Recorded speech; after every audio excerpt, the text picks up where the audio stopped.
Boa noite a todos. Nesta noite nós estamos recebendo mais uma vez o nosso amigo Geraldo Soares, que vem lá do grupo Ceareiros de Cristo e vai falar para a gente nessa noite sobre Kardec e a sua missão. Queridos irmãos e amigos, boa noite a todos, que Jesus nos abençoe, que Jesus nos dê muita paz. Essa noite é especial. Todas as noites são especiais porque são presentes do nosso Pai. Mas essa nós podemos dizer que é especial das especiais.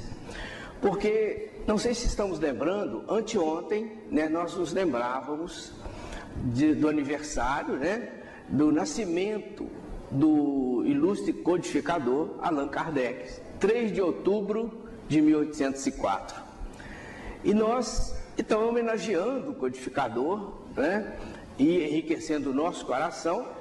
Nós estamos trazendo esse tema, especialmente resumido nos prolegômenos do Livro dos Espíritos e no livro Obras Póstumas.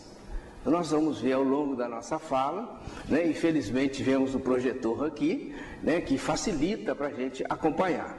Esse estudo em especial é muito importante que seja realmente projetado, porque a gente vai ver que tem matérias um tanto quanto teóricas, mas que nós precisamos pacientemente acompanhar, porque nós não conseguiríamos repetir o que foi colocado por Kardec, os Espíritos, através de Kardec, nos prolegômenos do Livro dos Espíritos. Pois bem, mas antes da gente adentrar no tema, e já nos preparando, ampliando nossa capacidade de entendimento, ampliando o nosso raciocínio, nos desligando lá de fora, nos conectando mais aqui com a equipe espiritual do Cristo, nós vamos lembrar Allan Kardec. Quem foi Allan Kardec? Em duas palavrinhas, um resumo muito rápido, Allan Kardec, na verdade, foi um pseudônimo que ele adotou a partir do ano de 1857, que depois nós vamos ver, Mas em 1804, no dia 3 de outubro, nascia um menino que na pia batismal recebeu lá o nome de Hippolyte Léon Denisard Rivail, 3 de outubro de 1804. O pai dele era magistrado, uma família de classe média, que pôde investir no campo da instrução, ainda desde a infância. Ele foi um espírito extremamente preparado, no mundo espiritual, pertencente à equipe do Espírito Verdade, que viria em nome do Senhor trazer todas as mensagens espíritas, de tal forma que na época programada pelo pai, então ele recebesse essa matéria e codificasse, ou seja, organizasse essa matéria para o nosso entendimento, para o entendimento da humanidade. Então, por volta dos 9, 10 anos de idade, ele foi encaminhado para uma escola muito especial, a melhor da época, a escola que havia sido fundada por John Henrique Pestalozzi, na Suíça, na cidade de Yverdon. Então ele foi para lá e foi estudar na escola de Pestalozzi, se preparando ainda mais no plano físico para que posteriormente pudesse então receber essas matérias grandiosas. Por volta lá dos 19, 20 anos de idade, a gente vai dando um salto aí na história, Por volta de 19, 20 anos de idade, ele já era formado bacharel em Ciências e Letras. Ciências e Letras. Posteriormente, ele fez medicina. Diz lá no livro que é o Espiritismo, que ele defendeu a sua tese com brilhantismo. Isso significa que ele tinha feito bacharel em medicina, mestrado e o doutorado. Quiçá o pós-doutorado, não sei se tinha na época. Mas para que ele defendesse a tese, porque tese é objeto de doutorado. Então ele tinha defendido a tese de medicina brilhantemente. Então a gente vai seguindo a linha do tempo. Se a gente avançar mais ainda, no ano de 1849, Allan Kardec, no caso ainda, Hippolyte Léon Denisard Rivail, tinha 45 anos de idade. Aí de repente foi verificar, na história, ele estava no Liceu Polimático. E Polimático, segundo o dicionário, é um instituto que estuda ciências variadas. Aí deparamos lá com Hipólito Leon Denis Rivail, lecionando física, química, astronomia e fisiologia. Isso significa que ele tinha muitos outros cursos, além de letras, ciências, pedagogia, medicina e tudo mais. Ele estava lecionando nesse liceu polimático essas 4 matérias, 45 anos de idade. Verificamos ainda, diz lá no livro O que é o Espiritismo, que ele falava além do francês, que é a língua natal, né? Ele nasceu em Lyon, na França.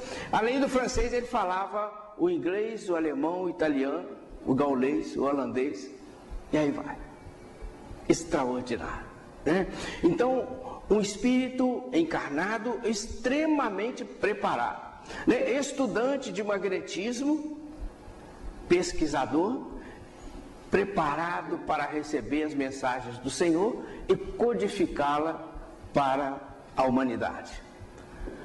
Passou-se o tempo, né? Quando chegou no ano de 1854, recebeu ele o convite de um companheiro, o Sr. Fortier, para que ele fosse no episódio que estava acontecendo com as mesas. As mesas girantes, chamadas mesas girantes. Umas mesas que rodavam, que rodopiavam. Essa mesa aqui, com 4 pés, vamos supor, não sei se tem 6, né? Mas com 4 ou com 6 pés, levantava os pés e rodopiava num pé só. As cadeiras andavam, as mesas andavam, sofás levantavam até o teto. E as pessoas iam para o cassino, para os locais onde esses episódios aconteciam, né? Eles iam para lá para apostar, levando a coisa como se nada tivesse importância. Então, nós percebemos, começa Allan Kardec a dizer lá nos prolegômenos do Livro dos Espíritos, ele começa dizendo, lá no início, que fenômenos alheios às leis da ciência humana se davam ou se dão, ele falando naquela época, por toda parte. Fenômenos alheios às leis da ciência.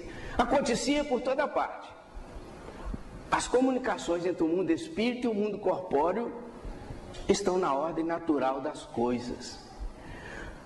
Porque as pessoas não entendiam o que estava acontecendo. As mesas rodavam, chegou uma determinada época que na casa de Sr. Fortier, o sofá levantou, foi até o teto e voltou. Aí as pessoas falavam assim, ilusão de ótica, não aconteceu isso não. Aí depois o sofá levantou, foi feito um X lá no teto, pelo Sr. Fortier, e aí voltou. Eu falei, então levantou mesmo, porque nós somos assim, né? Assim a gente quer ver para crer, né? Mas os espíritos estavam querendo dizer à humanidade, olha, nós estamos aqui, a morte não existe, né? A vida continua, a morte é apenas uma transformação, mas ninguém se preocupava com aquilo. E Allan Kardec começa então, né, nessa época, quando falaram para ele que a mesa girava num pé só, que a mesa respondia, porque a coisa foi avançando, e a mesa começou a responder. As pessoas faziam uma pergunta para a mesa, se for sim dá uma batida, se for não dá 2 batidas.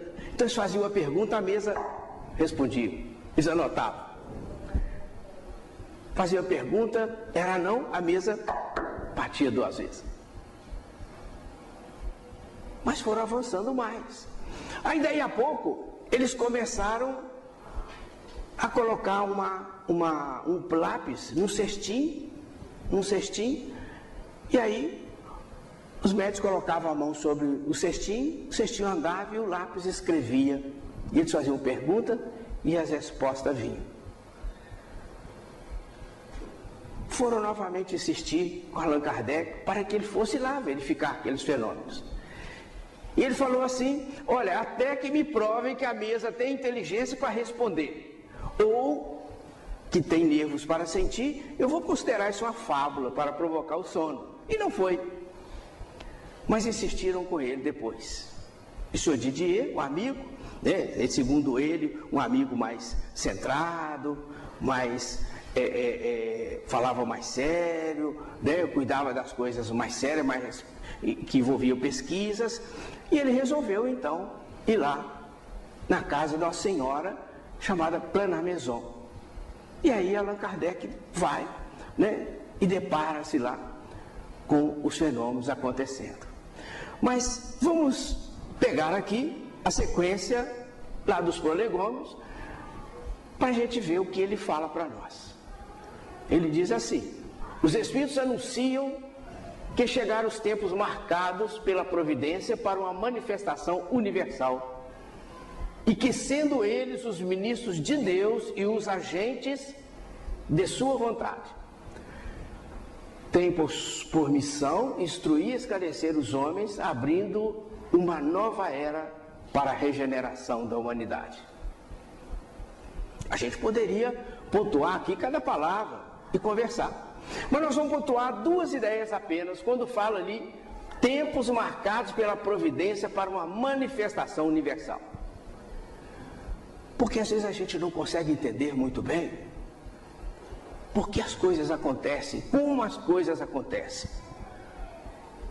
Mas existe um controle central de tudo na nossa vida. Existe um controle central que tudo administra, que tudo mantém e sustenta. Nós hoje, por exemplo, né, estamos passando por um momento de transformação do planeta. Essa transformação do planeta já estava programada há milênios pelo nosso Pai. Só que a misericórdia divina reuniu espíritos, nós e tantos outros, reuniu no planeta compatível com a nossa psicosfera espiritual. Porque esse planeta reunia todas as condições necessárias à nossa evolução. E aí juntou toda essa humanidade, colocou aqui nesse planeta especial. Mas a transformação do planeta iria ocorrer fatalmente, porque há uma programação. Porque a Terra também, o planeta também, tem a fase da infância, de maturidade e transformação, assim como nós temos. Então, igualmente ali, diz Allan Kardec, né, os Espíritos anunciavam que tinham chegado os tempos marcados pela providência para uma manifestação universal. Era algo para a humanidade, não era para um homem, para a cidade, para um país, era para a humanidade. Aí aqui embaixo vai dizer assim: abrindo uma nova era para a regeneração da humanidade. Eram novos tempos, novas informações. Jesus já havia prometido 2000 anos atrás, mas eram novas informações que chegavam para o nosso coração de uma forma extraordinária. Querem ver? Vamos à frente. Ele vai dizer assim, né? Este livro, vamos ver se eu não pulei, não? Não, né? Não. Então vai dizer assim: este livro, no caso o livro dos Espíritos, que estava sendo preparado, é o repositório dos seus ensinos. De quem? Dos Espíritos, do Senhor. Foi escrito por ordem mediante ditado de espíritos superiores. Só a ordem e a distribuição metódica das matérias, assim como as notas e a forma de algumas partes da redação, constitui obra daquele que recebeu a missão de os publicar. Eis em que termos nos deram por escrito e por muitos médios a missão de escrever este livro. Então os Espíritos iam passar as matérias advindas da providência divina para ele, para que ele ordenasse aquelas matérias de uma forma pedagógica, de uma forma didática, que facilitasse para nós, a humanidade, entender a mensagem divina. Tamanha a mensagem divina, a importância da mensagem divina. A gente vai ver mais à frente. Aí os Espíritos dizem para ele: ocupa-te, cheio de zelo e perseverança, do trabalho que empreendestes com o nosso concurso, pois esse trabalho é nosso. O trabalho é dos Espíritos do Senhor. Nele pusemos as bases de um novo edifício, que se eleva e que um dia há de reunir todos os homens no mesmo sentimento de amor e de caridade. Mas antes de o divulgares, reveloemos juntos a fim de lhe verificarmos todas as minúcias. Reunir-se-á os homens no mesmo edifício que reunirá o sentimento de amor e de caridade.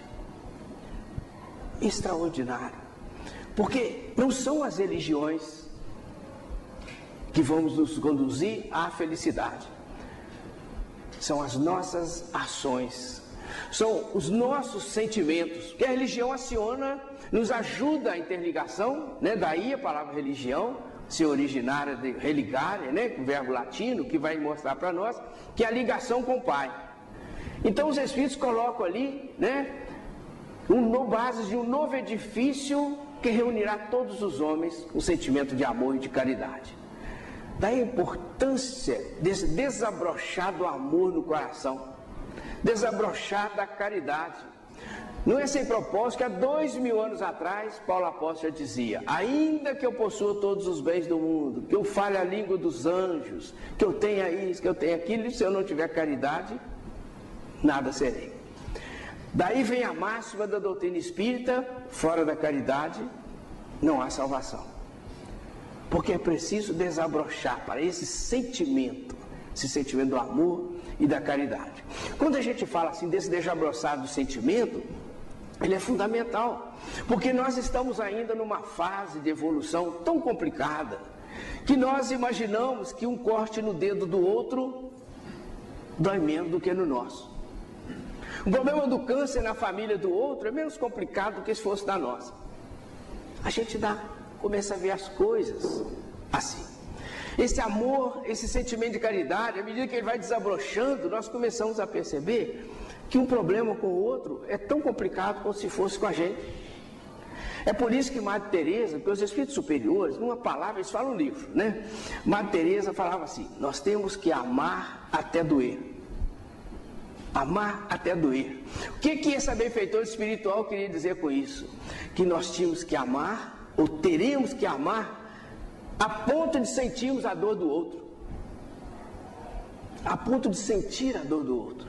Quando a gente se abraçar o outro que está sofrendo, a gente com que absorver o seu sentimento, de tal forma que a gente possa prestar o socorro possível. Se a gente analisar sobre outro aspecto, hoje nós estamos vivenciando fases ainda, né, em que nós ficamos pensando assim, né? O que eu tenho é meu, o que você tem também é meu. Mas à medida que nós fomos caminhando, né, com seriedade, passos firmes, determinados, nós vamos começar a pensar de outra forma. Como é tudo muito lento, tudo é muito tênue, né, devagar, lentamente, sem salto, né, a gente vai começar a pensar assim, né, o que é meu, mas o que é seu. Já melhorou bastante, né? Mas nós vamos chegar a um ponto mais à frente, onde nós vamos pensar assim, né? O que é seu, mas o que é meu também é seu. Extraordinário.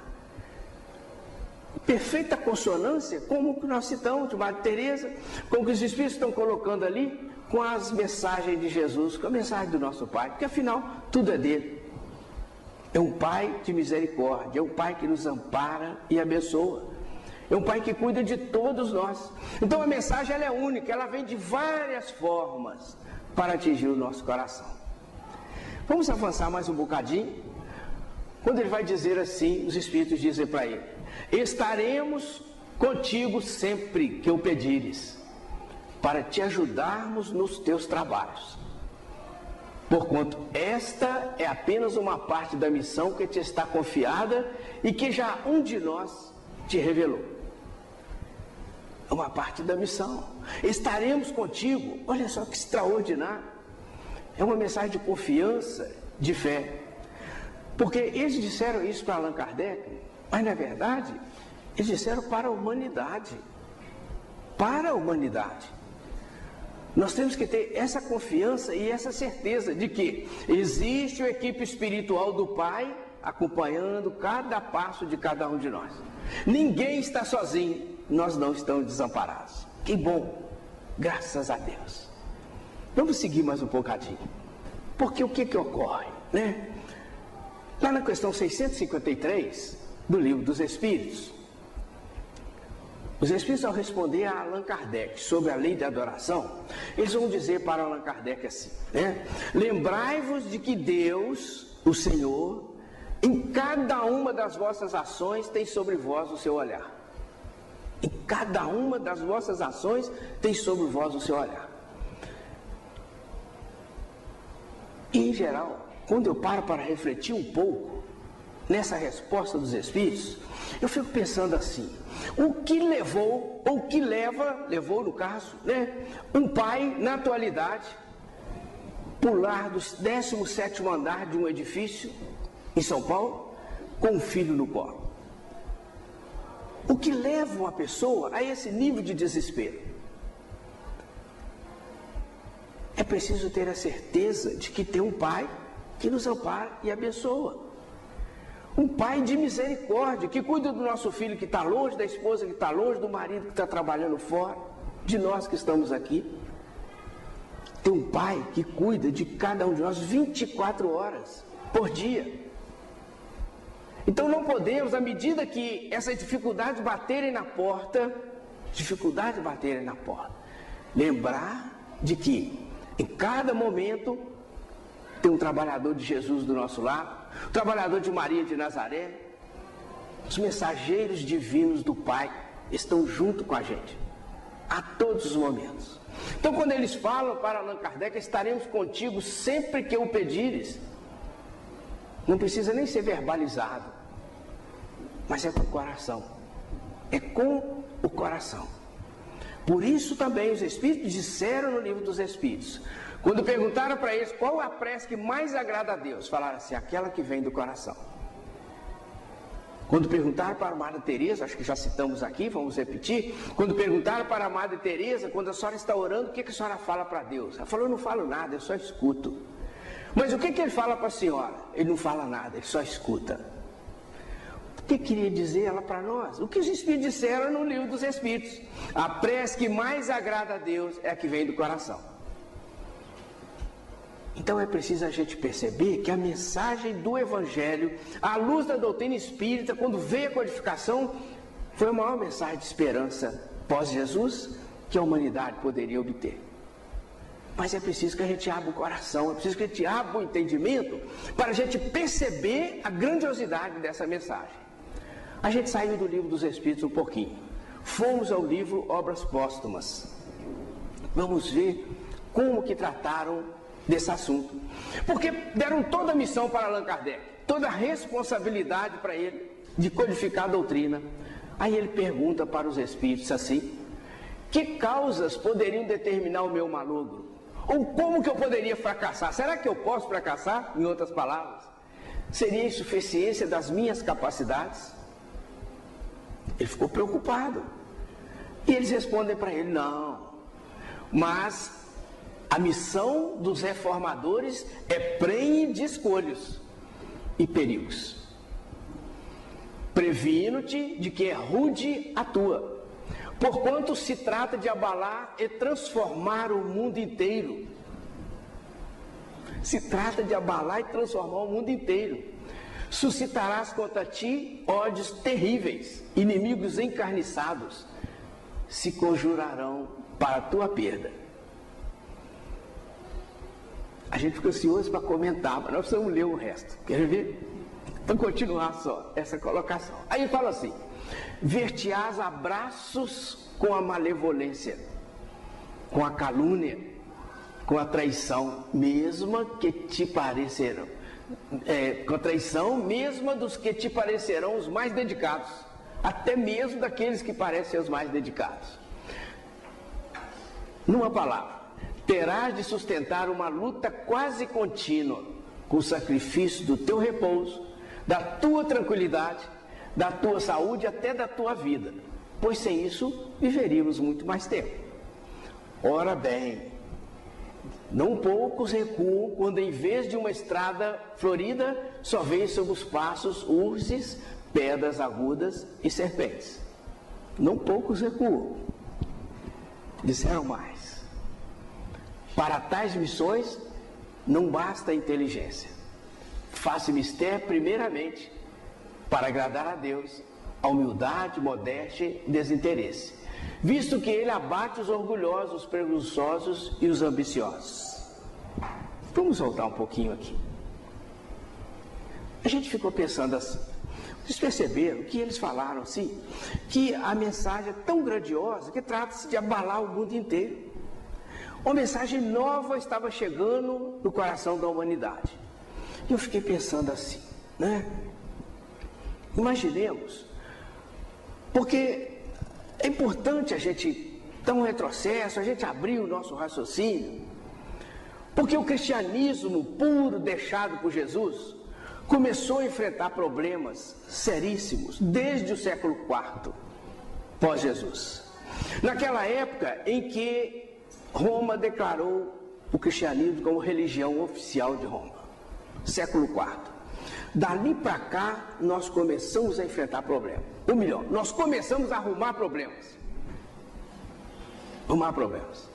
Porque começamos a nos envolver no problema do materialismo, do poder econômico, do poder financeiro, do poder hierárquico, né, que até hoje é tão difícil para a gente.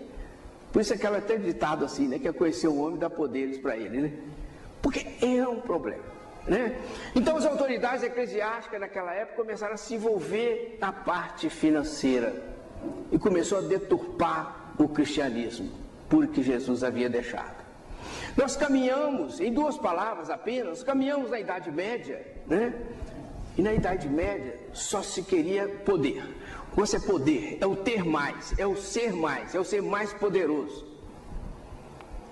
A ponto de nós chegarmos na fase lá por volta do século XI e XII, na Guerra das Cruzadas. As maiores guerras, acima de 90% das guerras que já houveram na humanidade, até hoje, foram guerras religiosas. As guerras que mais derramaram sangue, que mais mataram. E o pior, em nome de Jesus. Em nome de Jesus. Está na psicosfera do universal, está nos livros de história e está na internet. A quem quiser ver, né, de que as guerras das cruzadas, os muçulmanos invadiram a terra chamada Santa, que era Jerusalém. O Papa Urbano II convidou os católicos para irem guerrear, expulsar de lá os muçulmanos, em troca de favores espirituais. E lá foram. Foram 200 anos de guerra, deixando rastro de miséria, destruição e mortes. E destruição. Guerra das Cruzadas. Depois vieram os turcos, expulsaram os muçulmanos de lá, mas adotaram o mesmo comportamento dos muçulmanos. Aí ninguém podia entrar na cidade. E aí, só posteriormente, que vieram os franceses e italianos, conseguiram expulsar os turcos de lá, e aí voltou então aquele sistema de visitar a cidade santa, aquela coisa toda. Nós tivemos nessa época bênçãos das autoridades eclesiásticas para os metralhadores e os canhões, para que chegando na guerra matassem mais. E foi nessa época que a misericórdia divina mandou aqui na terra o plano físico, o santo de Assis, né? Francisco de Assis, para que reformasse a igreja. E ele, no início da mensagem, por não entender a mensagem divina, ele foi para um passo, para um morro lá, reconstruiu a capelinha que estava toda quebrada, estourada. Depois é que ele foi entender que a igreja que o pai falava era o cristianismo que Jesus havia deixado. E é a história.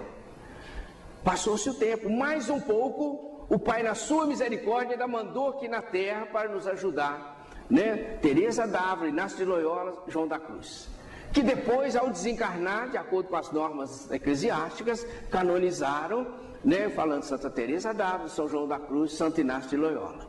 Nós, de acordo com as mensagens divinas que chegaram pela doutrina espírita, nós sabemos que todos os espíritos luminescentes das esferas siderais do nosso Pai são espíritos puros. e, se quiser, são santificados. O Espiritismo não usa essa denominação, né? Mas os espíritos das esferas siderais do nosso Pai, os mensageiros divinos, são espíritos puros. Então, nós vamos ver, agora imaginemos, nessa época das guerras, nessa época da busca de poder, criaram lá a Bastilha. O que era a Bastilha? Era um presídio. As pessoas que iam contra os dogmas da igreja eram presos quando não eram mortos. A Inquisição, a pessoa não tinha direito de defesa. As pessoas que iam contra os dogmas da igreja, as normas da igreja, eram levadas em praça pública, queimados ou presos. Quando a gente buscar na internet ou no livro de história sobre Inquisição, Guerra das Cruzadas, é bom que a gente deixe discretamente um lencinho do lado, porque de vez em quando vai rolar uma lágrima e a gente enxuga, porque foi a época terríveis da humanidade. Agora, imaginemos uma situação dessa que os espíritos colocam. Chega a doutrina espírita, no plano físico, falando para as pessoas assim: olha, tudo isso que vocês brigaram até hoje, essas conquistas, os títulos, os poderes, o dinheiro que vocês têm, os títulos de reis, de rainhas, vai ficar para trás. Isso não vale nada. Imagina a doutrina espírita falando assim: o que vale é aquilo que você construiu por dentro, é o que você é. O que você tem vai ficar para trás. Muitas vezes até perderam, ficaram brigando, mas vai ficar para trás. E você não vai ser convidado a deixar para trás. Você vai ser obrigado a deixar.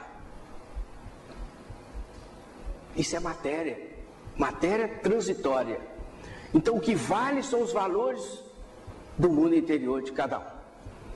Então a gente observa, quando os espíritos colocaram mais atrás que nós lemos, trata-se de construir um novo edifício cujas bases têm o amor e a caridade.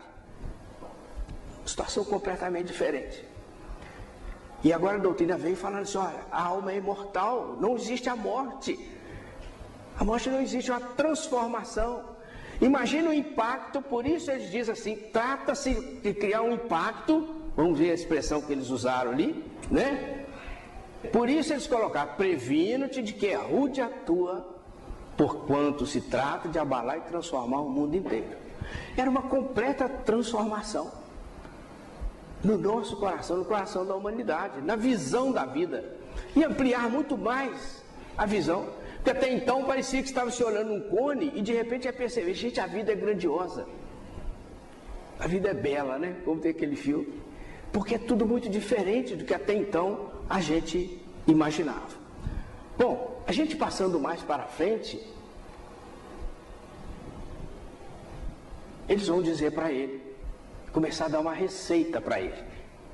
Uma receita para ele, para nós. Para tais missões não basta a inteligência. Faça mistério primeiramente para agradar a Deus, a humildade, modéstia e desinteresse. Visto que ele abate os orgulhosos, presunçosos e os ambiciosos. Isso era para ele, é para nós também. Porque é para a humanidade. Para lutar contra os homens são indispensáveis coragem, perseverança e inabalável firmeza. Mas também são de necessidade a prudência e o tato, a fim de conduzir as coisas de modo conveniente e não lhes comprometer o êxito com palavras ou medidas intempestivas. Exige-se, por fim, devotamento, abnegação e disposição a todos os sacrifícios. Vê assim que a tua missão está subordinada às condições que dependem de ti. De ti. Eles deram a receita para ele. Agora depende da forma como ele vai se conduzir. Da forma como ele vai se conduzir. A humildade, modéstia e desinteresse. Humildade, primeira lição. Porque essas missões que ele fala ali, né, que não basta a inteligência, cada um de nós trazemos uma missão. Quem é pai de família, quem é mãe de família, o do filho, os compromissos de cada um de nós com o outro. Nós trabalhamos no centro espírita, independente de ser o presidente do centro, porque o presidente está presidente, não é presidente, né? Está, porque tudo é transitório, tudo é muito rápido, né? Então, quando traz os Espíritos, traz essas receitas, as receitas são para todos nós, em todos os campos da vida, no campo do trabalho, na comunidade, na rua, na sociedade, onde nós estivermos, humildade, modéstia, desinteresse. Os orgulhosos e presunçosos, ambiciosos, são abatidos pelo Pai. Porque há um afastamento dos Espíritos do Senhor das pessoas que assim comportam. Por isso eles deram essa receita para ele. É preciso coragem e perseverança? Dentro da nossa casa. É preciso. Porque começa o problema, as dificuldades dentro da nossa casa. Então é preciso ter coragem. No caso dele especialmente, né, para a missão para a qual ele havia sido convidado. Nós trouxemos essa figura aqui de uma reunião mediúnica, porque depois de toda essa situação, ele recebera 50 cadernos de perguntas e respostas que as pessoas já tinham compilado e não sabia o que fazia com aquilo. Deram a ele. E ele colocou mãos à obra, começou a pesquisar as perguntas e as respostas. E aí ele começou a ir em reuniões, tais como essa, né? Conversar com os espíritos através dos médiuns, para que ele pudesse ter a convicção e a certeza de que as respostas para cada pergunta formulada estava correta. Era aquela mesma. Era um pesquisador. E ele queria ter a certeza e a segurança de que as respostas eram as mesmas, né? Então ele começou, e nessa pergunta, quando passou o tempo, né, em 1857, ele já tinha compilado 501 perguntas e respostas. 501 perguntas e respostas através de pesquisas.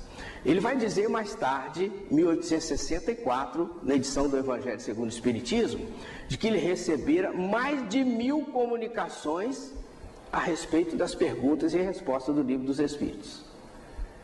A pesquisa foi muito ampla. Receberam comunicações de tudo quanto é lugar. Vai dizer, inclusive, que médiuns de uma extremidade da Terra mandavam para ele, de uma classe social mandava para ele, de outra classe social também mandava, de outra cidade também mandava.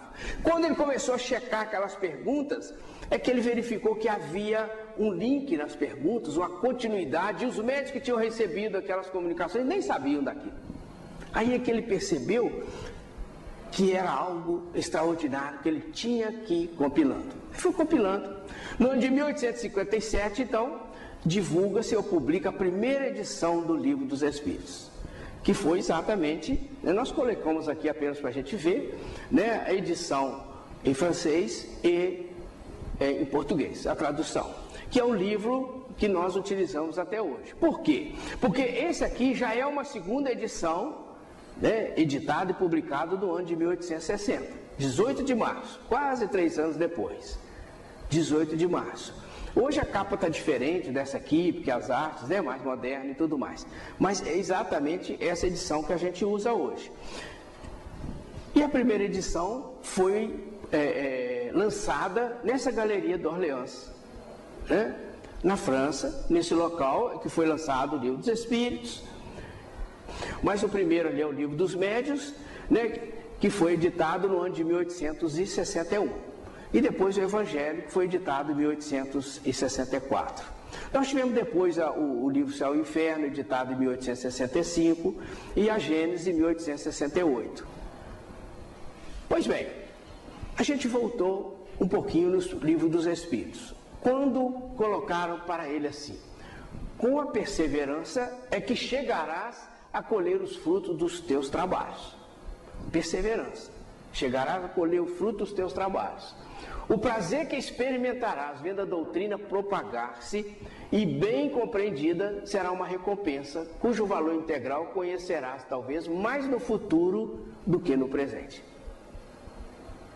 Ver a doutrina propagar-se será uma recompensa que ele vai reconhecer mais no futuro do que no presente.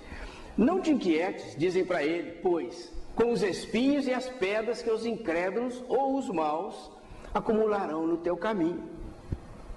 Conserva a confiança, com ela chegarás ao fim e merecerás ser sempre ajudado. Então a gente percebe que os Espíritos vinham sustentando, orientando, fortalecendo, ativando a esperança, a fé no coração dele, para que ele conseguisse realmente cumprir o mandato de que ele estava sendo investido.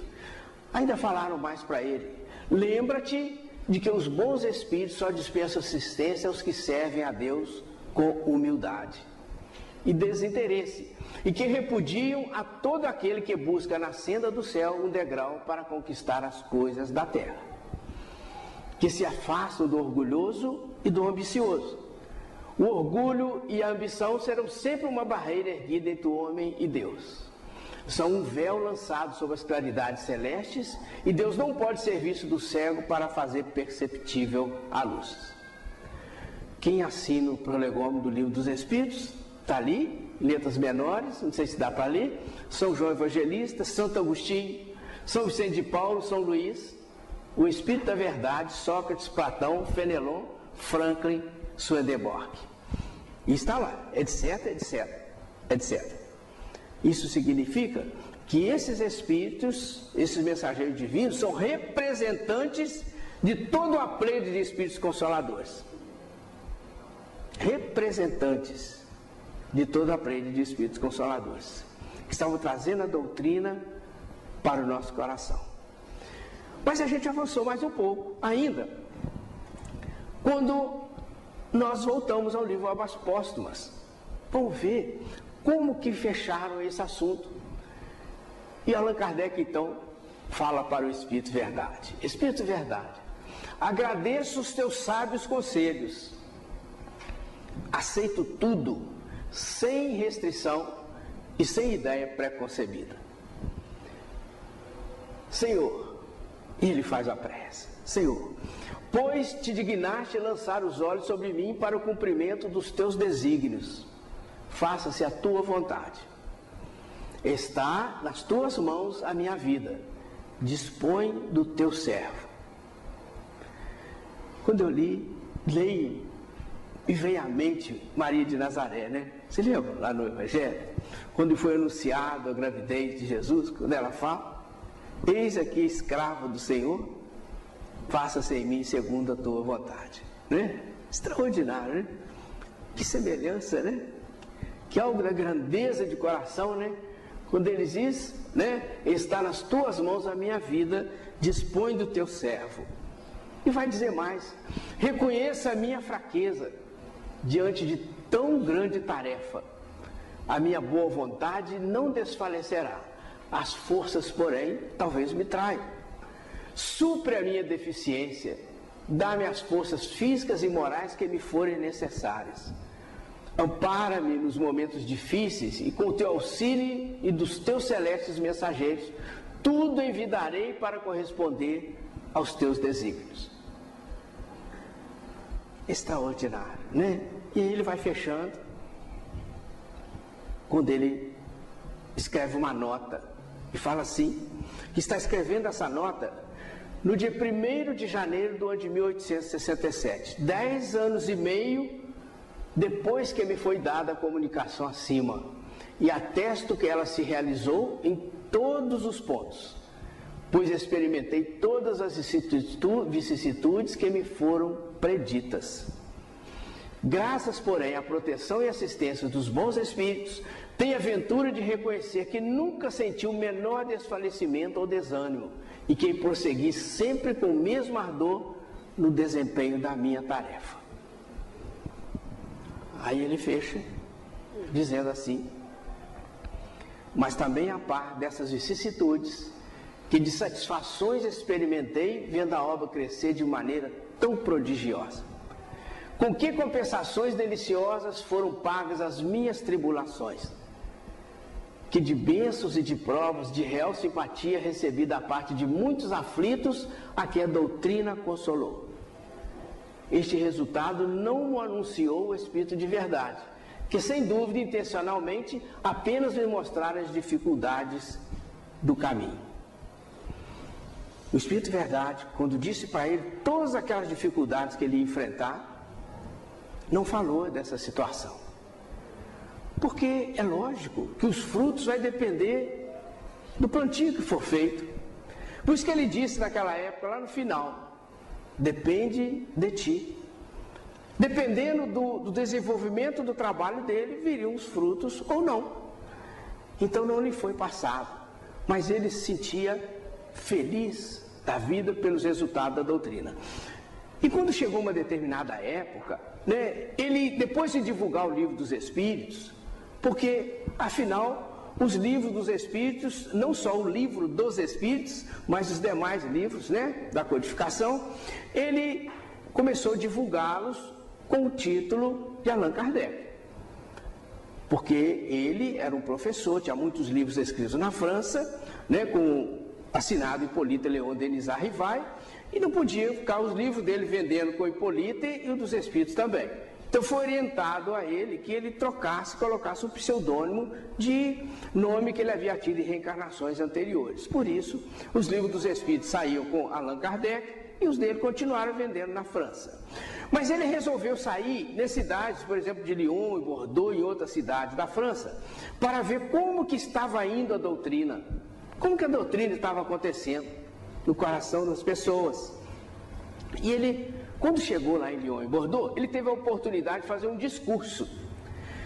E nesse discurso, ele começou a falar para as pessoas assim, mais ou menos assim, em que no escritório dele, no local de trabalho dele, ele nunca havia deixado um proletário esperando na antecâmara.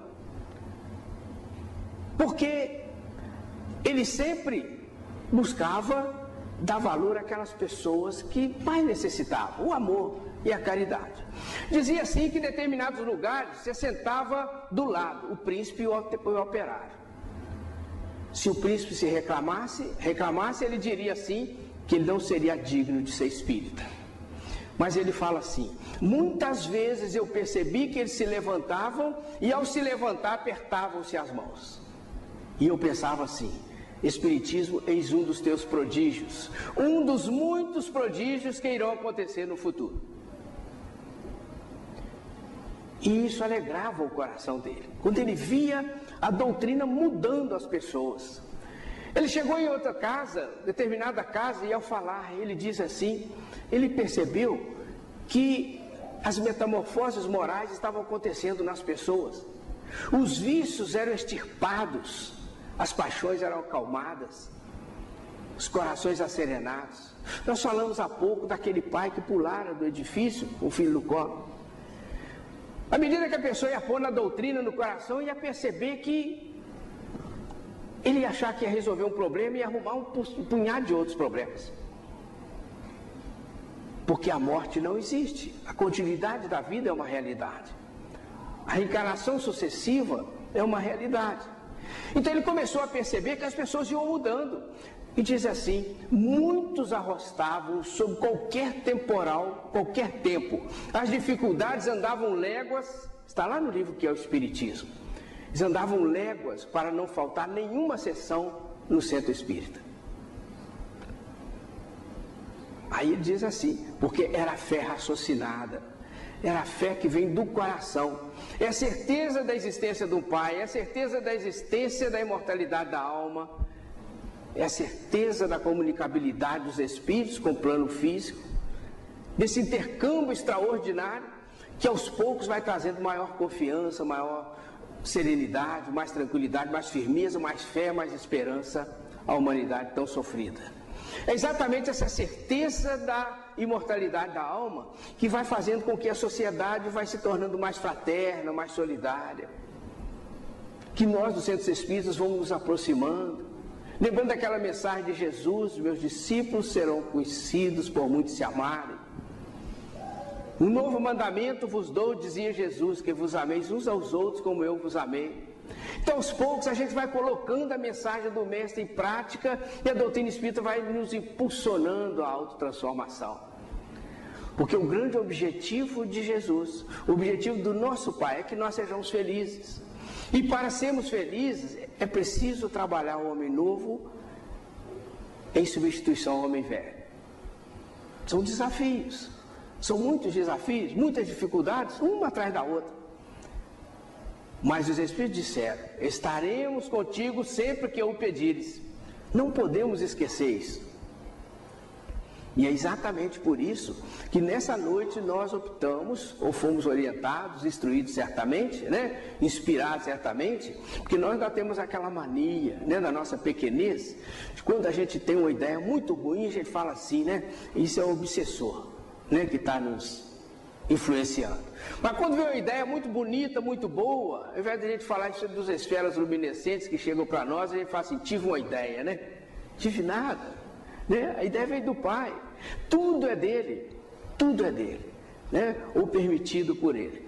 Então, quando nós trazemos uma mensagem grandiosa dessa nessa noite, nós queremos homenagear o codificador, esse irmão maior que foi a ponte de luz entre Deus e a humanidade.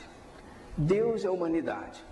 Essa ponte de luz que trouxe para nós tantas informações, sem as quais nós estaríamos ainda como um papel, um barco na ventania. Hoje não, hoje a gente está sabendo, estamos sabendo. Daí a responsabilidade nossa ser muito maior, porque o Pai continua respeitando o nosso livre-arbítrio. Nós podemos vir hoje no centro espírita ou não, podemos ir embora ou ficar, o Pai vai respeitar.